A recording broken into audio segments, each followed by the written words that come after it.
A single fire erased a wonder, but sparked a legend.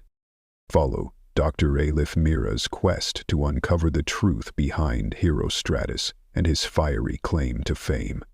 Night descended slowly on the Ionian coast. Dr. Elif Mira leaned on the stone windowsill of her modest guest house just outside ancient Ephesus, staring into the deepening twilight.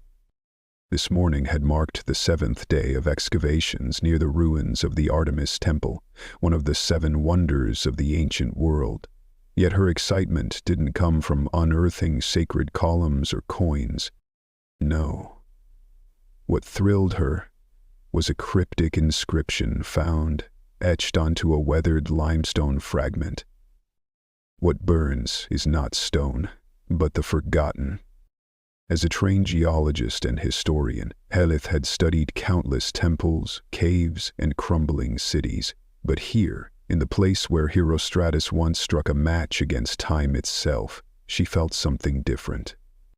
She wasn't just tracing stones, she was following the mind of a man long dead, yet somehow echoing still. Elif first read the name Herostratus when she was 14. Tucked away in the dusty back shelf of a local library, she had stumbled upon an old history book. There, in one unassuming sentence, she read, completely, Herostratus burned the Artemis Temple in 356 BCE solely to become famous. At the time, it made little sense. But years later, as she specialized in historical stratigraphy, his name returned again and again. Why would someone commit an act so vile, so destructive, for a legacy? Now, decades later, Elif stood near the very stones Herostratus had set alight, and she was beginning to understand. Fame, even infamy, can be eternal. On the site that day, her team had uncovered a curious artifact wedged behind a scorched wall foundation. A small bronze medallion. Etched on it was a single Greek word. Pheme. Pheme, meaning fame. Elif turned it over in her palm as if trying to feel its original heat. It sent a chill through her. This was no random vandal. Herostratus had left a signature. That night, by the glow of her lamp, Elif opened her weathered notebook. She began to write, her script looping across the page like ancient echoes. Herostratus was not just a criminal, he was a question. Why do we crave remembrance, and what will we sacrifice to be remembered? As the wind moved softly through the olive trees outside, Elif dreamed not of discoveries, but of flames. Not of relics, but of voices. And though she didn't yet know it, the temple had more to say. Buried words. Morning rose with a golden stillness. Down at the excavation site, the air was heavy with dust and early sun. The remains of Artemis's temple stood like broken ribs of a forgotten giant, half buried in the soil. Elif approached a newly uncovered marble block. On its underside, shielded from centuries of rain and erosion, was a faint inscription, burned into the stone. He built temples so the gods would be remembered. I burned one so I would not be forgotten. Heroicist Herostrata. She read it aloud, her voice quiet, reverent. The team around her paused. Something in the tone silenced even the breeze. Elif stood up slowly, her fingers still hovering over the carved letters. She turned to her assistant. This wasn't madness, it was method. That evening, back at the guest house, she stared at the holographic reconstruction of the Artemis Temple projected on her laptop screen. 127 columns had once stood proudly in place, each one nearly 18 meters tall.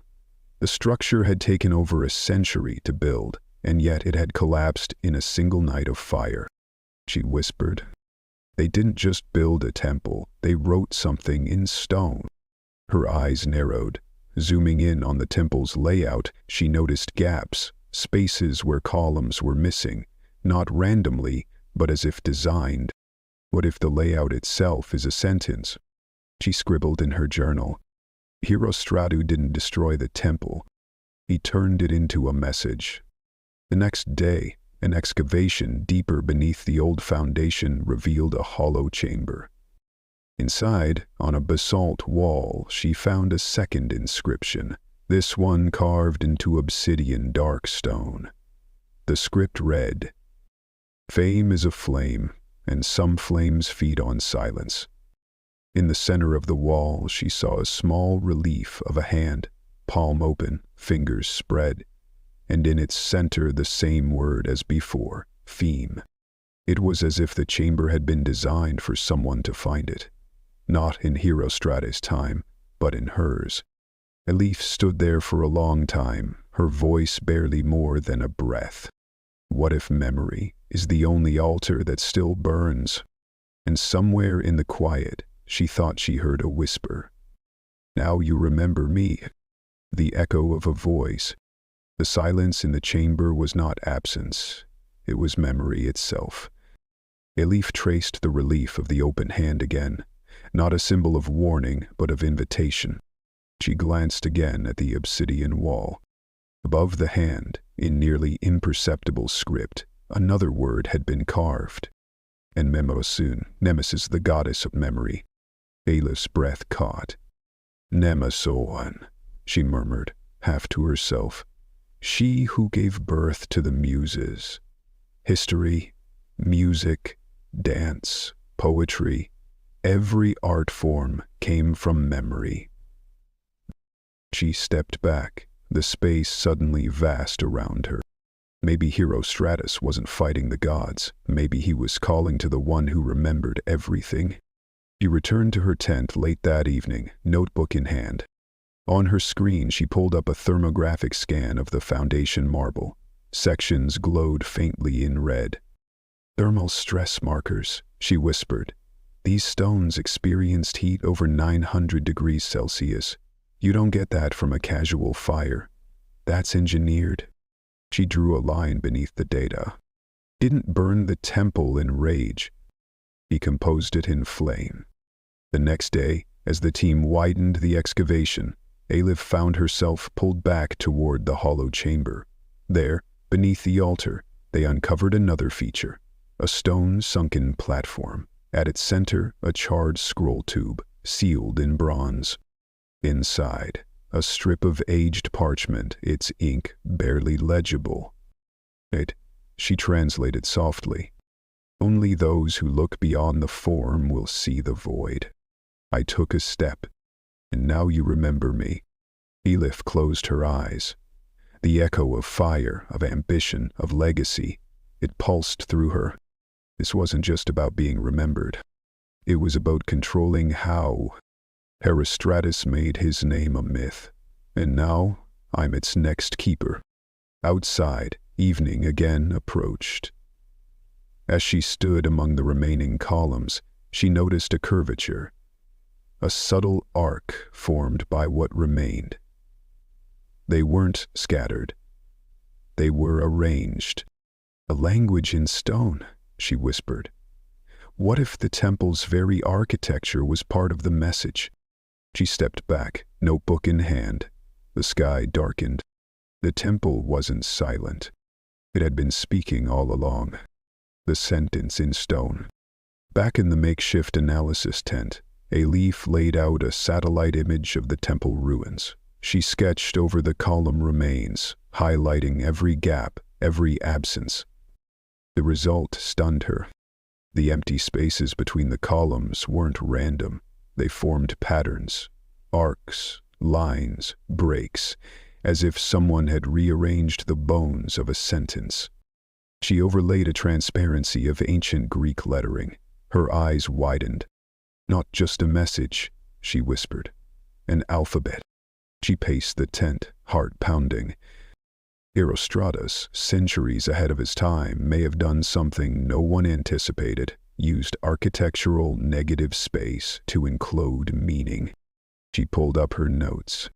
If the columns are the language, then the fire was punctuation.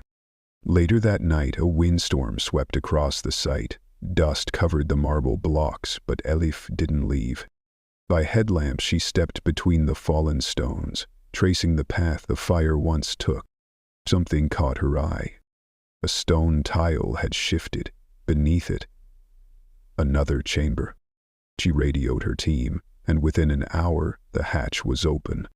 The space was small, circular, lined with dark granite, and in its center, a single stone plinth topped with an iron compass, graved on its surface. Elif's breath caught. Pergamon, once home to the great rival of the Library of Alexandria. Under fire. Another silence. She touched the compass. It clicked. A mechanism. The plinth shifted and opened like a box. Inside, a clay tablet wrapped in wax, etched with an unfamiliar cipher. And beneath it, a seal bearing the sigil of a muse, Calliope, goddess of epic poetry. Herostratus hadn't acted alone. He was part of something larger. And now, the trail led north to Pergamon, to a secret that had waited centuries to be seen, to a story no one had dared finish. Until now, the Library of Ash. 3 days later, Dr. Elif Mira stood at the gates of ancient Pergamon. The city, once a beacon of knowledge and power, stretched beneath a sky heavy with promise. Its acropolis loomed in the distance, guarding secrets buried not just in earth, but in time. She clutched the wax-sealed clay tablet in her satchel and the ciphered parchment from the plinth. Both were now her compass. Pergamon was once home to the second greatest library of the ancient world, rivaled only by Alexandria, and like Alexandria, it had suffered the curse of flames. But unlike its Egyptian twin, Pergamon's fire had been quiet, deliberate, and erased from most records. Elif made her way through the ancient theater, past ruined stoa and temple platforms, until she reached a half-collapsed corridor once thought to lead nowhere. She paused. The cipher symbols on her parchment aligned with the mural etched along this forgotten path. 9 glyphs, 9 muses. Calliope, Clio, Erato, Melpomene. She pressed her fingers to the stone beneath Clio, the muse of history. The low rumble answered. The wall slid open. A staircase spiraled downward into the earth. Cool air rushed up to greet her, tinged with something ancient, parchment, myrrh, and ashes. Torch in hand, Elif descended. At the base, a domed chamber stretched wide and silent. Scroll racks lined the walls, and in the center, a wide stone table with concentric rings, like the ripple of thought.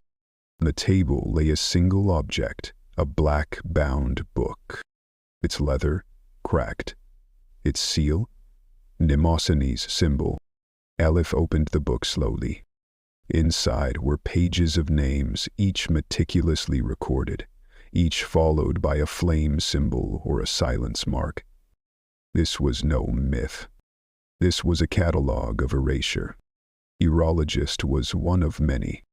Each name belonged to those who had used fire, not for war, but for message, philosophers, poets, architects, visionaries, those who had lit the match, not to destroy, but to reveal. Some names burn once, others burn forever. Elif traced the inked trail. A final page had only a phrase, and the last name is the one who listens. She blinked. A line below had been added recently. Elif, she gasped. The chamber pulsed as if awakening. From every wall whispers rose, not of ghosts, but of memory. The flames had never sought destruction. They were vessels, echoes, a way for history to survive censorship, silence, and erasure. And now Elif was not just the listener. She was the messenger. The Library of Ash. 3 days later, Dr. Elif Mira stood at the gates of ancient Pergamon. The city, once a beacon of knowledge and power, stretched beneath a sky heavy with promise. Its acropolis loomed in the distance, guarding secrets buried not just in earth, but in time. She clutched the wax-sealed clay tablet in her satchel and the ciphered parchment from the plinth. Both were now her compass. Pergamon was once home to the second greatest library of the ancient world, rivaled only by Alexandria, and like Alexandria, it had suffered the curse of flames. But unlike its Egyptian twin, Pergamon's fire had been quiet, deliberate, and erased from most records. Elif made her way through the ancient theater, past ruined stoa and temple platforms, until she reached a half-collapsed corridor once thought to lead nowhere. She paused. The cipher symbols on her parchment aligned with the mural etched along this forgotten path. 9 glyphs, 9 muses. Calliope, Clio, Erato, Melpomene. She pressed her fingers to the stone beneath Clio, the muse of history. A low rumble answered. The wall slid open. A staircase spiraled downward into the earth. Cool air rushed up to greet her, tinged with something ancient, parchment, myrrh, and ashes. Torch in hand, Elif descended. At the base, a domed chamber stretched wide and silent. Scroll racks lined the walls, and in the center, a wide stone table with concentric rings, like the ripple of thought. On the table lay a single object, a black-bound book. Its leather cracked, its seal, Mnemosyne's symbol. Elif opened the book slowly. Inside were pages of names, each meticulously recorded, each followed by a flame symbol or a silence mark. This was no myth. This was a catalogue of erasure. Herostratus was one of many. Each name belonged to those who had used fire, not for war, but for message. Philosophers, poets, architects, visionaries. Those who had lit the match, not to destroy, but to reveal. Some names burn once, others burn forever. Elif traced the inked trail. A final page had only a phrase, and the last name is the one who listens. She blinked. The line below had been added recently. Elif. She gasped. The chamber pulsed as if awakening. From every wall whispers rose, not of ghosts, but of memory. The flames had never sought destruction. They were vessels. Echoes. A way for history to survive censorship, silence, and erasure. And now, Elif was not just the listener. She was the messenger. Weeks after the conference, Elif found herself in a quiet corner of the National Library of Greece, surrounded by ancient manuscripts and faded scrolls. Her fingers traced the fragile edges of a newly discovered papyrus, a text rumored to have belonged to a secret society known only as the Keepers of the Flame. This group, whispered in scattered references across history, was said to have preserved forbidden knowledge by encoding it in symbols, architecture, and even controlled acts of destruction. Herostratus had been only one of many. As she translated the papyrus, a chilling pattern emerged. Codes and ciphers hidden in the margins, references to other fires, intentional burnings meant to protect wisdom from those who would seek to silence it. It was a revelation. History had been rewritten through fire, memory preserved by ashes. Elif realized her role wasn't just to uncover stones and texts, but to decode the silent language of those who dared to be forgotten, and to bring their stories back to light. Night had fallen softly over Athens as Elif pored over the cryptic papyrus, the flickering candlelight casting long shadows across her cluttered desk. Each symbol she deciphered wove a story, not just of fire, but of guardianship, a secret network that had spanned centuries, protecting knowledge through encoded destruction. The Keepers of the Flame were more than myth. They were the invisible hands that shaped history's unseen chapters. Her thoughts turned back to Herostratus, often remembered only as a criminal, but now revealing himself as a pioneering voice in this clandestine order. A message emerged from the margins. To burn is to remember, to forget is to perish. Suddenly, a knock at the door startled her. It was her colleague, Dr. Yanis. a historian specializing in ancient secret societies. "You should see this," he said, handing her a weathered scroll recovered from a recently unearthed site near Delphi. The scroll depicted a symbol matching the medallion she'd found. Fame. But beneath it was an encoded map, leading to a location whispered about in legends, the sanctuary of Nemasan. Together, they knew their journey was far from over. The flames of forgotten knowledge still burned, and now Elif was determined to find their source.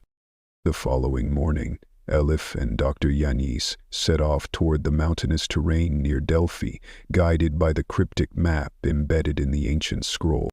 The air was crisp, and the scent of pine mingled with the distant hum of cicadas. Each step felt like a descent not only into the earth, but deeper into history's hidden folds.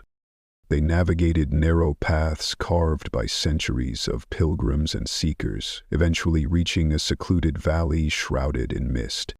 At its center stood the ruins of a small stone temple, nearly swallowed by nature's reclaiming grasp. Above the entrance, a faded inscription read, "Here memory reigns, and silence speaks." Inside, the walls were etched with elaborate frescoes depicting the muses and a mysterious figure holding a torch aflame, a symbol unmistakably connected to the keepers of the flame. In the temple's inner sanctum, Elif discovered a worn pedestal, upon which rested a sealed vessel. Inside the vessel, scrolls written in an ancient dialect, containing rituals and philosophical musings on the nature of memory, fame, and oblivion. As Elif carefully unrolled one of the scrolls, the words resonated deeply. To be remembered is to live twice.